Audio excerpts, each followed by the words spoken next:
और जो बह रहा है वो कभी चैन नहीं पाएगा, क्योंकि मनुष्यता की पहचान ही है एक स्वतंत्र चेतना जो चुनती है।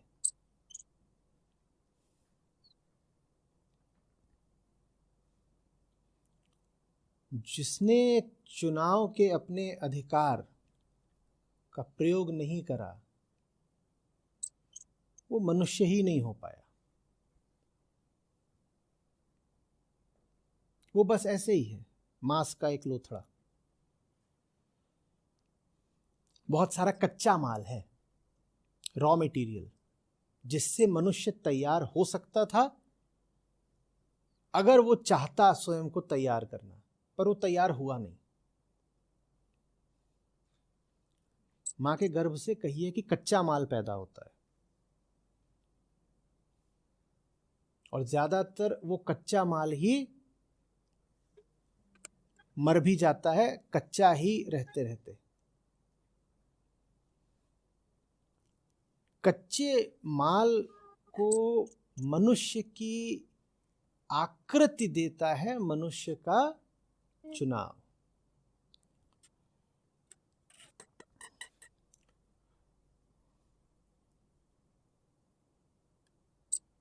और चुनाव में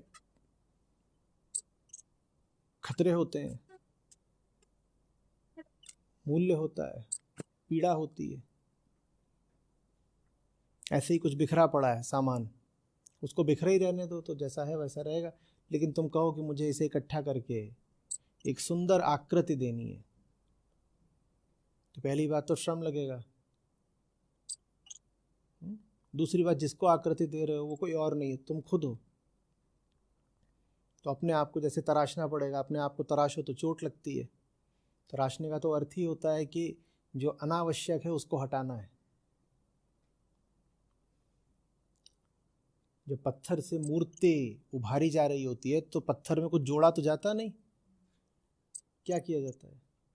जो अनावश्यक है वो हटाया जाता है। जो अनावश्यक है, अगर आपको लग ही रहा होता अनावश्यक, तो वो आपके पास पहले से ही नहीं होता, पर वो आप में मौजूद है। इसका मतलब कहीं ना कहीं तो ये भ्रम है, मान्यता है कि वो आपके लिए ज़रूरी है, आपकी चीज़ है।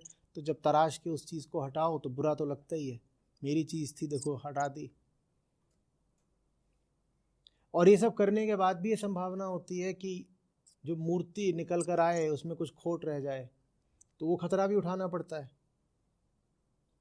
ये भी संभव है कि आपने 5-7 साल प्रयत्न करा और उससे जो प्रतिमा उठी वो कुछ विशेष नहीं थी, तो आपको दोबारा फिर काम में लगना पड़ेगा। हो सकता है पूरी ज़िंदगी इसीलिए हो कि काम में ही लगे रहो तराशने की, प्रतिमा कभी पूरी नहीं होगी। तो कौन ये सब करे?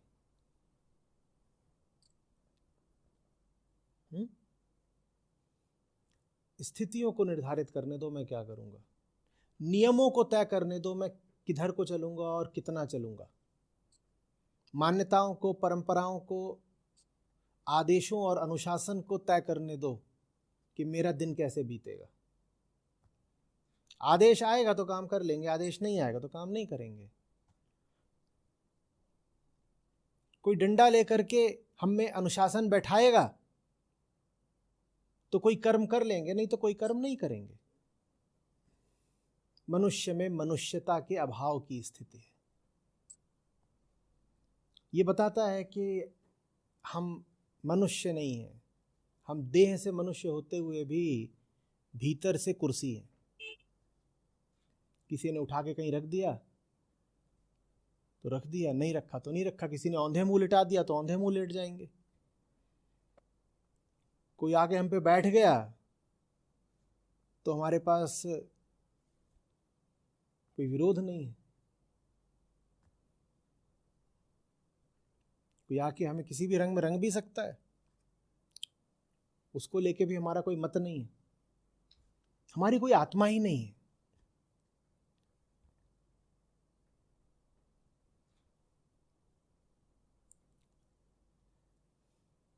समझ में आ रही है?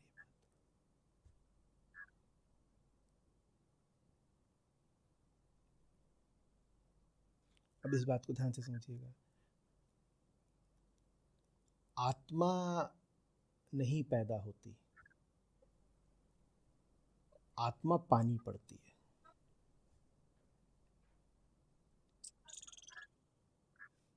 ईंट, पत्थर, बालू, रेता, गिट्टी, ये पैदा होते हैं, इसी को हम हाड़ मास बोलते हैं। इससे मनुष्य की मूर्ति बनानी पड़ती है। ये बहुत बड़ा भ्रम है हमारा कि हम कह दें कि इंसान के पेट से इंसान ही तो पैदा होता है। नहीं नहीं नहीं नहीं, इंसान के पेट से बस कच्चा माल पैदा होता है, रॉ मटेरियल पैदा होता है। उसको इंसान बनना पड़ेगा। बनाना में तो फिर बाहर वाली बात आ गई कि कोई और बनाएगा। उसे इंसान स्वयं बनने का फैसला करना पड़ता है, यही चुनाव है। और इंसान वो बाहर से नहीं बन सकता, कोई और उसे नहीं बना सकता। बाहर वाले तो उसे कुछ और ही बनाएंगे, और जो कुछ बनाएंगे वो बहुत संयोगिक बात होगी।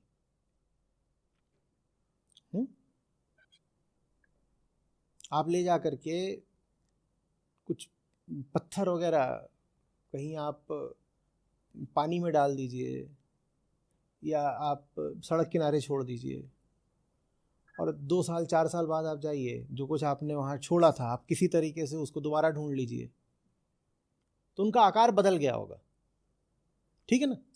या तो टूट गए होंगे, कुछ रंग में परिवर्तन आ गया होगा, कुछ उनके कोने घिस गए होंगे, ये सब हुआ होगा। लेकिन जो कुछ भी हुआ होगा यह क्या किसी उद्देश्य से हुआ होगा? क्या आप ऐसा पाएंगे कि उसमें से कोई अब सुंदर प्रतिमा निकल के आ रही है? क्या हुआ होता है? बस यूं ही परिस्थितियां, संयोगवश, यादृच्छिक, रैंडम उनका कुछ आकार बन गया होगा। ज्यादातर लोग हम ऐसे ही होते हैं, हमारी शक्लें रैंडम होती हैं, क्योंकि उन्हें आत्मा ने नहीं बनाया होता, उन्हें परिस्थितियों ने तैयार किया होता है। आप किसी व्यक्ति से पूछें कि तेरे पास फलानी मान्यता क्यों है, उसे नहीं पता होगा, क्योंकि वो मान्यता उसकी आत्मा से आई ही नहीं है। वो तो गर्भ से निकला हुआ पत्थर जैसा था, उसको किसी ने ले जा करके, जगत के किसी संयोग ने ले जा करके पानी में डाल दिया, और पानी में डाल दिया तो वो थोड़ा घिस करके गोल गोल जैसा हो गया। लोगों की शक्ल गोल गोल है, गोल गोल घूम रहा है, और आप पाएंगे उसके घर में लगभग सभी की शक्ल गोल गोल है।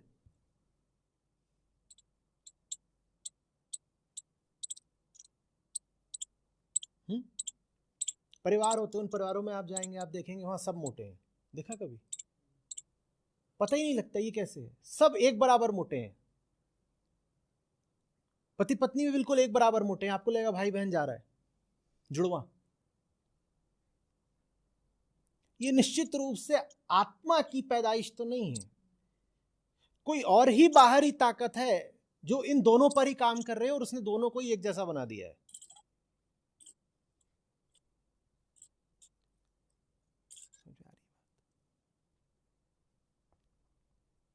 पत्थर के साथ ये सब हो जाए तो कोई उसमें आफत नहीं आ गई, इंसान के साथ ही हो जाए तो बड़ी गड़बड़ हो गई। इंसान को जिम्मेदारी दी गई है अपना निर्माण स्वयं करने की। ये जिम्मेदारी अस्तित्व में किसी और को नहीं दी गई है। कुर्सी को ये जिम्मेदारी है क्या तू खुद को खुद बनाएगी? सॉफ्टवेयर कोड को ये जिम्मेदारी है कि तू खुद को खुद लिखेगा? कहिए, जानवरों को ये जिम्मेदारी है क्या कि तुम्हें अपने आप को स्वयं बनाना है, तराशना है, निर्धारित करना है? किसी को कोई जिम्मेदारी नहीं है। सब की जिंदगी का फैसला कोई और कर देता है।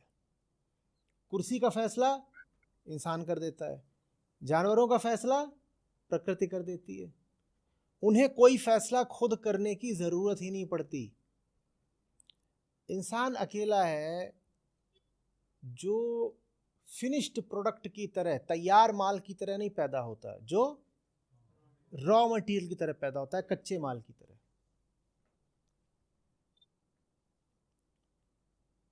और कच्चे माल से तैयार माल तक आखिरी सुंदर मूर्ति तक जाने की यात्रा उसे स्वयं ही करनी है, किसी और के भरोसे नहीं चल सकता वो। जब आप किसी और के भरोसे चलने लगते हो तो उसको बोलते हैं कर्तव्य।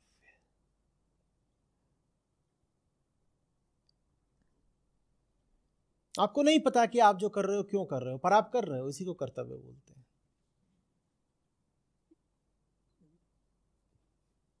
और ऐसा नहीं कि आप कह दोगे कि आप बिल्कुल नहीं जानते कि आप क्यों कर रहे हो, आप कह दोगे वजह है, मेरे शास्त्रों में लिखा है, या मेरे पिताजी ने बोला, या मेरे पड़ोसी ने बोला, मैं जिस जगह काम करता हूं मेरे संस्थान ने बोला।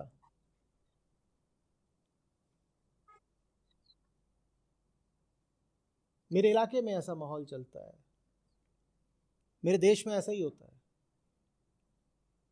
या मैं एक नई विचारधारा कहूं, उस विचारधारा के अनुसार ऐसे ही करना होता है, तो मैंने ये सब करा है।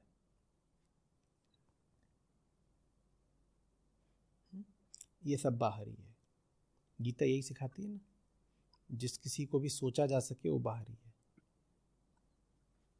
तो आपके कच्चे माल के ऊपर अगर कोई भी ऐसी ताकत काम कर रही है जिसके बारे में आप विचार कर सकते हैं, तो आपके माल पर आप काम नहीं कर रहे हैं, प्रकृति काम कर रही है, आप हैं ही नहीं।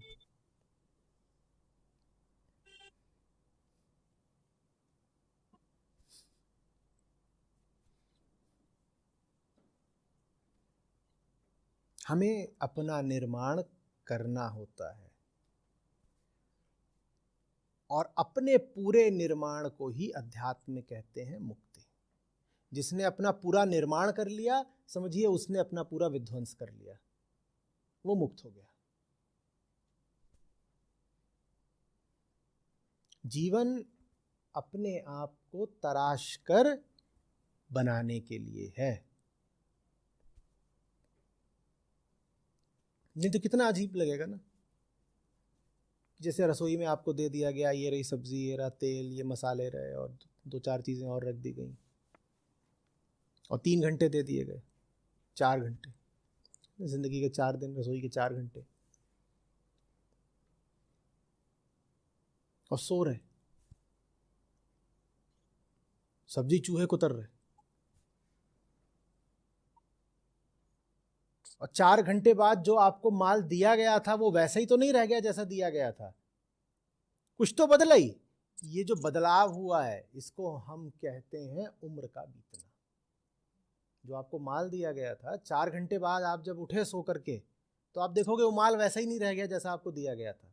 हो सकता है कुछ माल सड़ ही गया हो, कुछ सड़ गया, कुछ बिखर गया, कुछ पिघल गया, कुछ चूहा ले गया, कुछ चुईया ले गई।